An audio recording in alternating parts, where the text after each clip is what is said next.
What's up, guys, and welcome back to another episode of my Southampton career mode. Today we have ourselves a little treat. We're going to start off, though, first off with a game against, I think this was Aston Villa.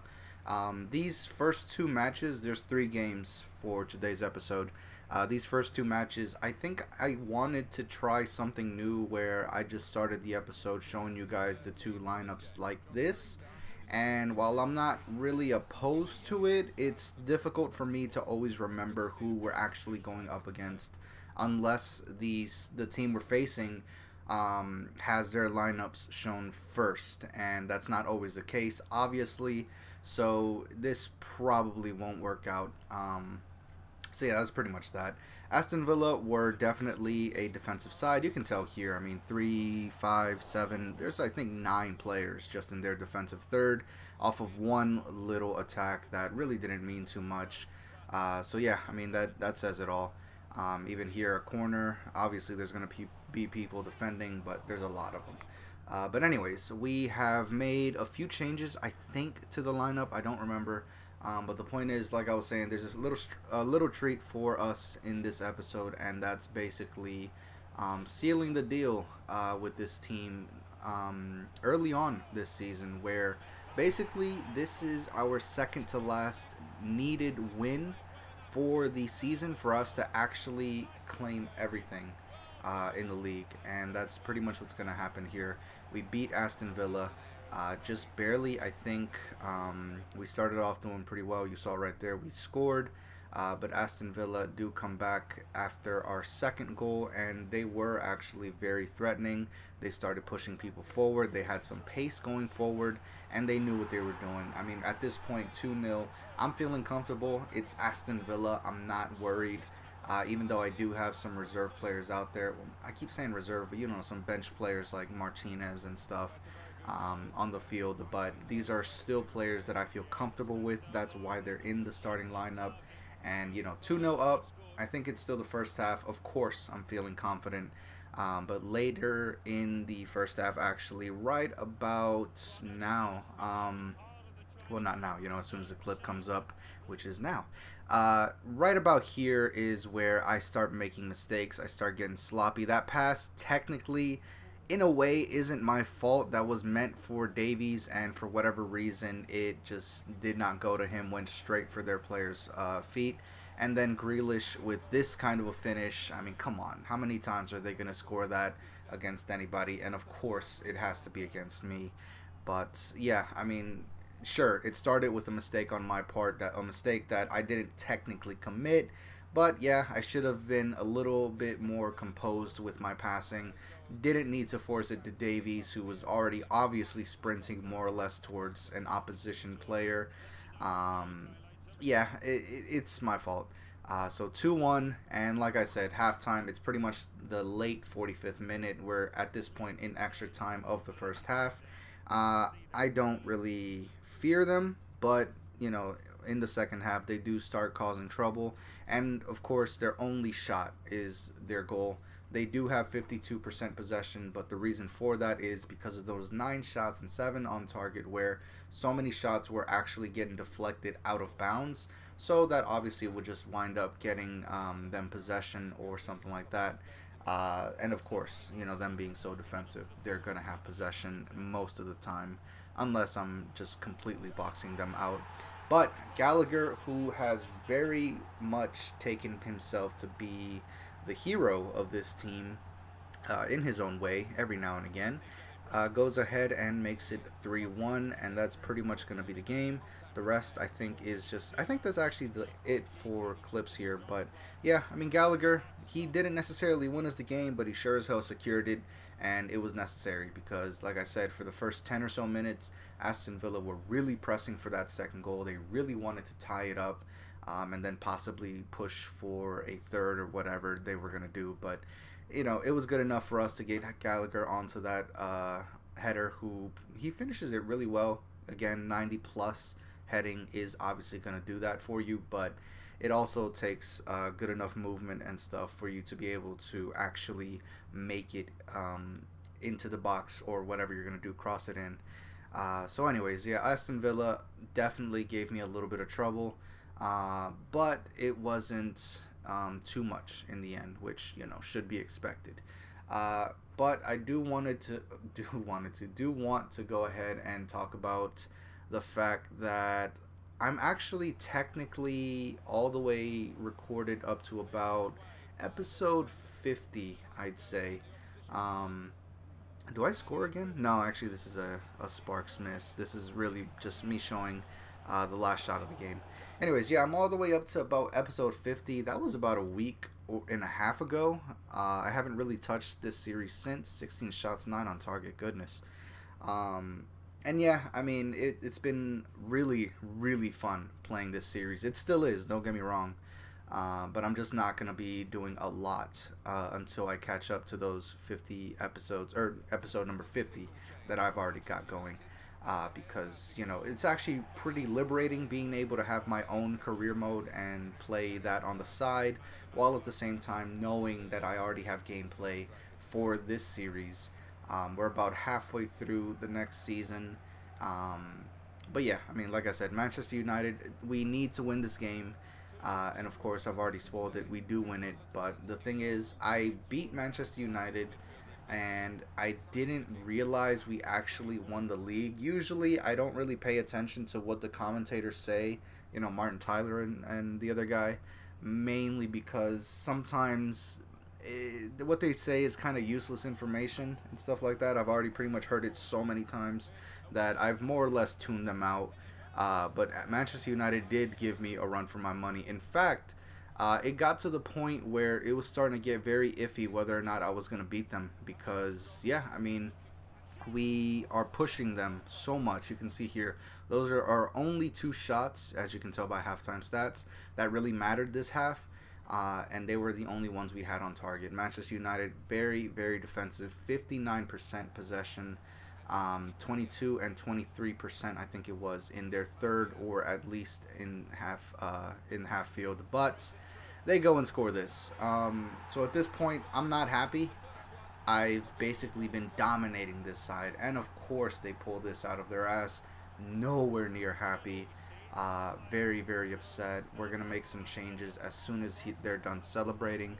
Mkhitaryan, I mean, he's not a bad player. Neither is just about anybody on their field. So, of course, I expect them to be able to finish. Of course, I expect them to be able to pose a threat. I mean, they are Manchester United. They are a solid team. They have good players. And it doesn't really look like they're benching their starters the way City and other teams have in the past against us. And for good reason. We're about to win the league. They need to score so that the league can stay alive, even if just for one more game. But yeah, I mean, they score. I'm not happy, but it is a team that should be scoring, even if I am dominating them. But yeah, Guerrero did actually pick up an injury there. I don't really remember too much about the small details like injuries here and there. I do know that Guerrero really wasn't out for that long, because it must have been a few days since he was able to play. I don't know if it was next game, but I'm pretty sure he's playing in the end. He's playing within 2 or so weeks. So it wasn't a serious injury. But we made our changes. Among in the 80th minute basically gives us the 1-1 draw. And that's not enough, of course. It's never enough for me. Almost is not enough. Never enough for me. So we're going to push for the win. We have 10 minutes left, plus some extra minutes here and there. And we just need to win. So, yeah, we're basically sending everybody forward. All out attack, high pressure, team pressing. Center back joins the attack, and wouldn't you know it, we got Davies here, fresh legs, just running all the way down, finds Brooks, finds Among. Nothing really happens. This was pretty fun, if I'm honest. This was really nerve-wracking. I mean, you can see it's end-to-end. A massive long ball over the top finds 4 Manchester United players versus 3 of my defenders. I defend it well. Again, we're on the attack, back-to-back, end-to-end. Abraham does amazing to body off a player. And Brooks, weak-footed shot into the top corner. Center back. A center back that I've literally more or less hated this season. And he basically secures us the league.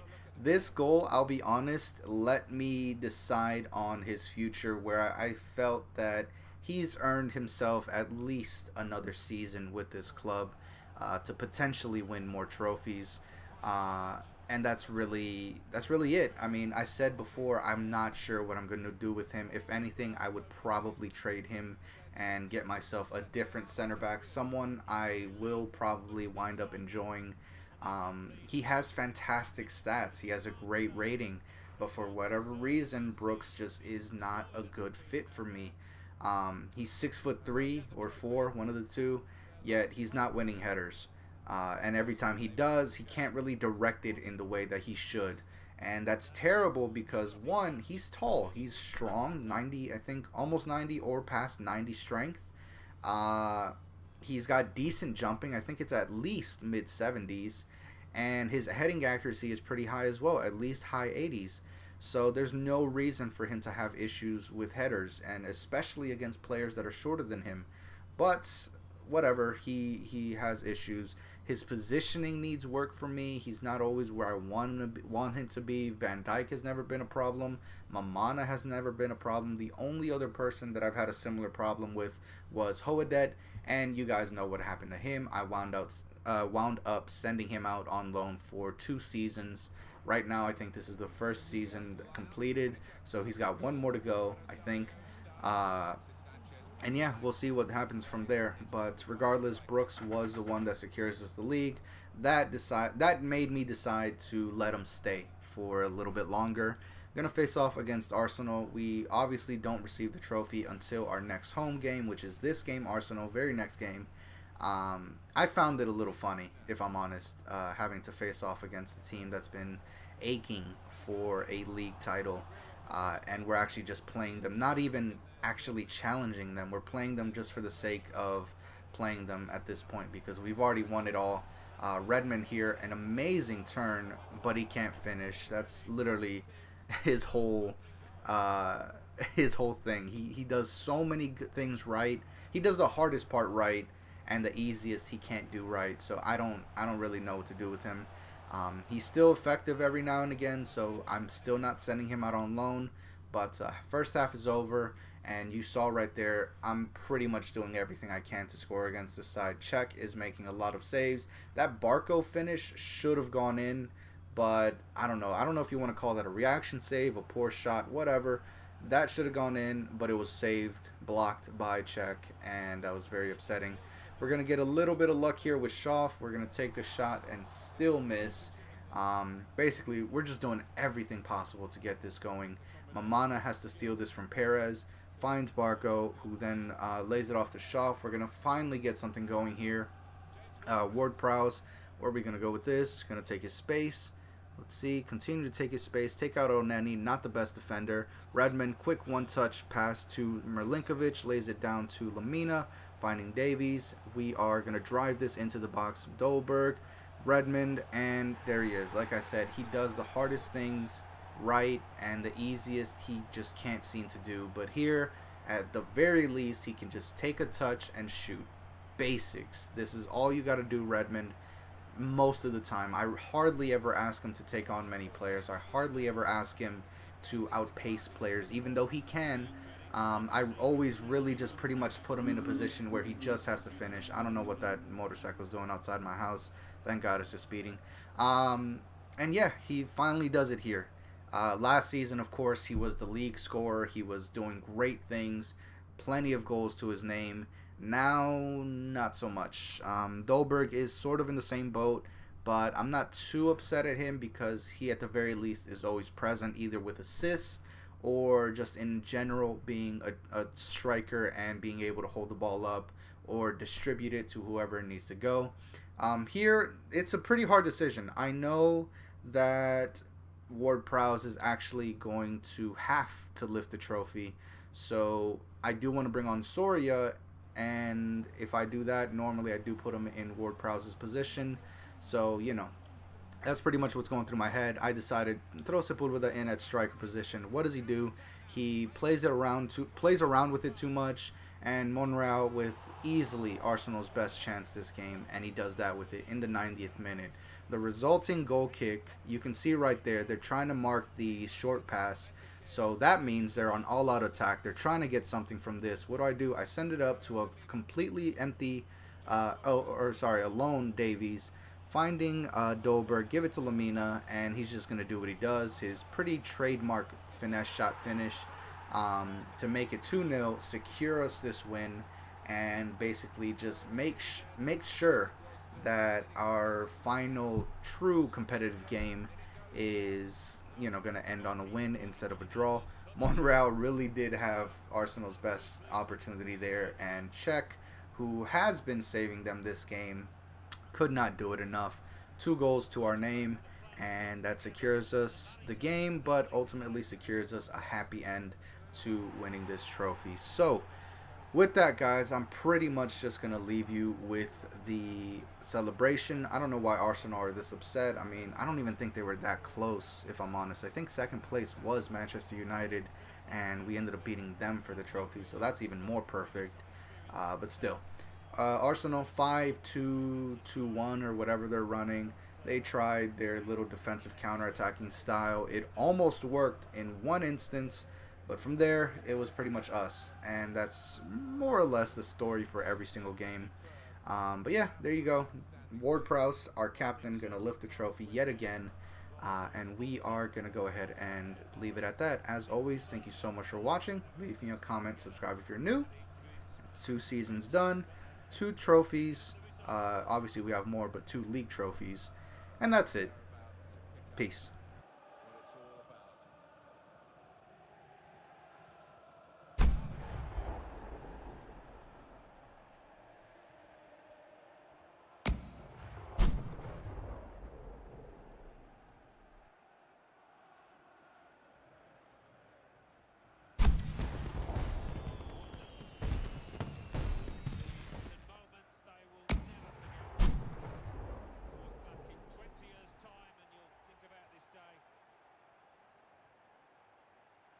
Share it with the supporters.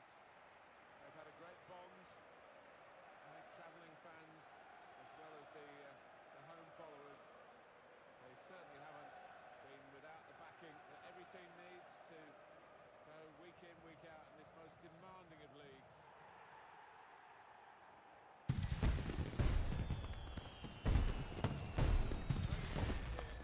Time to set it all up, knowing that this presentation day would take place. It didn't depend on the result of the